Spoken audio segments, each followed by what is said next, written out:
Hello everyone, welcome back to my new interesting blog. আসসালামু আলাইকুম, কেমন আছেন সবাই? তো আজকে সকাল সকাল রেডি হয়ে যাচ্ছি পাসপোর্ট অফিসে, যেখানে কিনা আমার পাসপোর্ট করার জন্য ভেরিফিকেশনের ডেট আছে। তো চলুন আজকে কি করছি না করছি সবটাই মিনি ব্লগে শেয়ার করব, এবং কি হয়েছে না হয়েছে, আদৌ কি সেদিন সব কমপ্লিট হয়েছিল।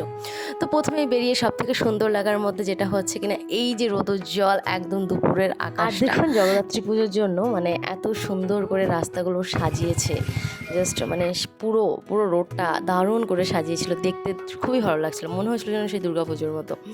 তো সব মিলিয়ে আমার সুন্দর একটা দিন কেটেছিল, কিন্তু মন খারাপ বা বিপত্তি ঘটেছিল শেষের দিকে, আমি বলছি ওয়েট। শেষে আমার নিজেরই একটা ভুলের জন্য পাসপোর্টটা হয়নি, কেন কোয়ালিফিকেশান সার্টিফিকেট নিয়ে যায়নি, তো কি আর করার, তো এটাই ছিল।